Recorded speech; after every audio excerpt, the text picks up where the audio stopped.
என்ன குழந்தைகளா, திருக்குறள் கதை கேட்க தயாராக இருக்கீங்களா? இதோ இன்றைக்கி உங்களுக்கான கதை.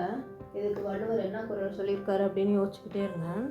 ஒரு ஊரில் ஒரு பாட்டிக்கு காலில் ரொம்ப புண்ணாக இருந்துச்சான். அப்போ அதை மருத்துவம் பார்த்தவங்க என்ன சொன்னாங்கன்னா, இது சின்ன புண்ணு தான், இதுக்கு கடல் தண்ணியை கழுவுனோம்னா புண்ணு சரியாயிடும், அந்த உப்பு நீர் பட்டுச்சுன்னா அந்த காயம் ஆறிடும், பெருசாக ஒன்றும் இதுக்கு மருத்துவம் தேவையில்லை அப்படின்னு சொல்லிடுறாங்க. சரி அப்படின்னு சொல்லிட்டு அந்த பாட்டியோட பேரன் ஒன்று என்ன பண்ணுறாங்க, கடல்லேருந்து தினமும் ஒரு கூடை தண்ணி எடுத்து பாட்டியோட காலை ஊற்றணும், காலை கழுவணும், அப்போ தான் இது சரியாகும் அப்படின்னு மருத்துவர் சொல்லிட்டாரு அப்படின்னு சொல்லிட்டு என்ன பண்ணுறாரு, இந்த பேரன் ரொம்ப நேர்மையானவர், எல்லாத்தையும் சரியாக தான் செய்யணும், ஒரு சரியான வழியில் தான் போகணும் அப்படின்னு நினைக்கிறது. அதனால் என்ன பண்ணுறாரு, இதுக்கு கடல் தண்ணியை எடுக்கணுன்னா அனுமதி வாங்கணும், அதனால் அனுமதி வாங்கிட்டு அதுக்கப்புறமா நம்ம எடுத்து பாட்டிக்கு ஊற்றலாம் அப்படின்னு சொல்லிட்டு போய் அவங்க ஊரில் இருக்கிற தலைவர்கிட்ட கேட்குறாங்க.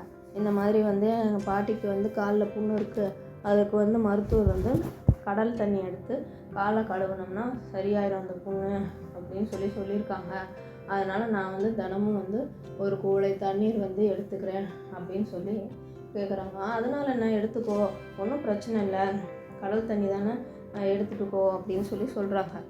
அப்போது அவர் என்ன சொல்கிறாரு, இல்லை நீங்கள் வாயில் சொன்னால் பத்தாது, எனக்கு இந்த மாதிரி ஒரு எழுதி கொடுத்துருங்க, தினமும் இவன் கடல்லேருந்து ஒரு கூடை நீர் எடுத்துப்பான் அப்படின்னு சொல்லி எனக்கு எழுதி கொடுத்துருங்க, நான் எங்கள் பாட்டிக்கு அதை எடுத்து காலில் ஊற்றுறேன் அப்படின்னு சொல்கிறான். இப்போ அவர் என்ன பண்ணுறாரு, யோசிக்கிறாரு, அடடா இவன் என்ன வாயில் சொன்னால் விடமாட்டான், எழுதி தர சொல்கிறானே, ஏதாவது பிரச்சனை வந்துச்சுன்னா என்ன பண்ணுறது அப்படின்னாலும், நான் இந்த ஊருக்கு தான் தலைவர், நீங்கள் போய் மாவட்ட ஆட்சியரை போய் பாருங்கள் அப்படின்னு சொல்லிடுறாங்க. சரி அப்படின்னு சொல்லிட்டு இவரும் போய் மாவட்ட ஆட்சியரை போய் பார்க்குறாரு.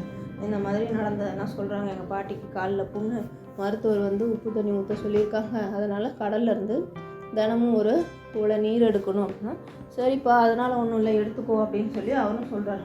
இல்லைங்கய்யா, இதே தான் ஊர் தலைவரும் சொன்னார், எனக்கு வாயில் சொன்னால் பத்தாது, எனக்கு எழுதி கொடுங்க, இந்த மாதிரி நான் இதுக்கு அனுமதி கொடுக்குறேன், அவங்க தினமும் ஒரு கூடை நீர் எடுத்துப்பாங்க அப்படின்னு சொன்னதும் இவரும் யோசிக்கிறாரு, அடடா இவன் என்ன விட மாட்டானே, வாயில் சொன்னா எழுதி தர சொல்கிறானே, என்ன பண்ணுறது அப்படின்னு சொல்லிட்டு, நான் எதுவும் பண்ண முடியாது, நீங்கள் போய் முதலமைச்சரை போய் கேளுங்க, நான் இந்த மாவட்டத்துக்கு தான் இது, முதலமைச்சர்கிட்ட போய் கேட்டு நீங்கள் அனுமதி வாங்கிக்கோங்க அப்படின்னு சொல்கிறாங்க. சரி அப்படின்னு சொல்லிட்டு இவரும் போய் முதலமைச்சர்கிட்ட போய் கேட்குறாங்க. இந்த மாதிரி நான் இந்த ஊர்லேருந்து வரேன், இந்த மாதிரி கேட்டிருந்தேன், எங்களுடைய ஊர் தலைவர் மாவட்ட ஆட்சியரை கேட்க சொன்னாங்க, மாவட்ட ஆட்சியர் உங்களை கேட்க சொல்கிறாங்க, நீங்கள் எனக்கு இந்த மாதிரி அனுமதி கொடுக்கணும், அதனால் என்ன எடுத்துக்கோங்க, கடல்லேருந்து தண்ணி தானே பரவாயில்ல அப்படின்னு சொல்கிறாங்க. அப்போ இல்லைங்கய்யா, வாயில் சொன்னால் பத்தாது, எனக்கு எழுதி கொடுங்க அப்படின்னு கேட்குறாங்க. அப்போ அவரும் யோசிக்கிறாரு, ஊர் தலைவர் மாவட்ட ஆட்சியர்லாம் எழுதி தராமல் நம்மகிட்ட அனுப்பிச்சி விட்டுட்டாங்க, நம்ம எப்படி எழுதி தர்றது அப்படின்னு சொல்லிட்டு என்ன சொல்கிறாங்க, இந்த மாநிலத்துக்கு தான் பொறுப்பு, கடல்ன்றது எல்லா மாநிலங்களும் அதில் வரும், அதனால் நீ போய் பிரதமர்கிட்ட போய் கேளு அப்படின்னு சொல்லிடுறாங்க. சரின்னு இவர் பிரதமரை பார்க்க போகிறாரு. பிரதமர்கிட்ட போய் நடந்ததெல்லாம் சொல்லுவோம். பிரதமரும் சரி நீ எடுத்துக்கோ அப்படின்னு சொன்னதும், இல்லைங்கய்யா எனக்கு வாயில் சொன்னால் பத்தாது, எனக்கு எழுதி கொடுக்கணும் அப்படின்னு கேட்குறாங்க.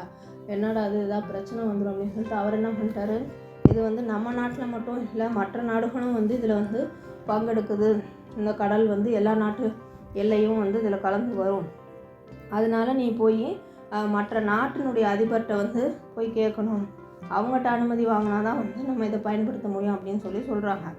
இவர் இப்படியே ஒன்று ஒன்றா கேட்டு போய் அதுக்கு ஏற்பாடு பண்ணுறதுக்குள்ளே என்ன ஆகுது, பாட்டிக்கு காலில் புண்ணு முத்தி போய் அவங்க இறந்து போயிடுறாங்க. இப்போது இதில் நமக்கு என்ன தெரியுது அப்படின்னு பார்த்தீங்கன்னா, ஒரு விஷயத்தை யாருனாலும் வாயால் சொல்லிட்டு போயிடுறாங்க, சரி பண்ணுங்க அப்படின்னு சொல்லி, ஆனால் அதே செயல் வடிவத்திலையோ இல்லை எழுத்து வடிவத்திலையோ ஒரு ஆதாரமாக நம்ம கேட்டோம் அப்படின்னா அவங்க யோசிக்கிறாங்க. இங்கே தான் வள்ளுவர் என்ன சொல்கிறாருன்னா, 67வது அதிகாரமான வினைத்திட்பம் அப்படின்றதுல சொல்கிறாரு, குறள் 664 இது அமைஞ்சிருக்கு, சொல்லுதல் யாருக்கும் எளிய அறியவாம் சொல்லிய வண்ணம் செயல் அப்படின்னு சொல்கிறாரு. அதாவது யார் வேணால் என்ன வேணால் சொல்லிடலாம், ஆனால் சொன்னபடி செய்யறது ரொம்ப கடினம் அப்படின்னு சொல்கிறாரு. இந்த செயலை இப்படி செஞ்சு முடிக்கலாம் அப்படின்னு வாயால் யார் வேணால் சொல்லிடுவாங்க, ஆனால் அந்த முறைப்படி அதை வந்து சிறப்பாக செயலாற்றவோ இல்லை நடைமுறைப்படுத்தவோ யாரும் வந்து முன்வர மாட்டாங்க. அதை வந்து ஒரு ஆவணமாக ஆகப்போகுது அப்படின்னா எல்லாரும் வந்து பின்வாங்குறாங்க. ஒரு செயலை செய்ய சொல்கிறது வந்து எவ்வளோ எளிது, ஆனால் அதை செஞ்சு முடிக்கிறது எவ்வளோ கடினம் அப்படின்றத வந்து இது வந்து நமக்கு விளக்குது. ஒரு செயலை செய்ய சொல்கிறது ஒருவருடைய வாயிலிருந்து வெளிவரும் வார்த்தை மட்டும்தான். ஆனால் அதை செஞ்சு முடிக்கிறதுக்கு மன உறுதி வேணும், செயல்திறன் வேணும், விடாமுயற்சி வேணும். அதனால் சொல்வதை விட செய்வதே கடினம் அப்படின்றத வள்ளுவர் சுட்டி காட்டுறாரு. இந்த கதையும் அதை தான் நமக்கு உணர்த்துது.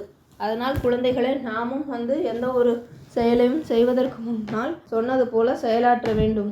அதற்கு நாம் வள்ளுவர் கூறும் குறள் வழியில் செல்லுவோம். நாள்தோறும் ஒரு திருக்குறளை சொல்லுவோம். நன்றி.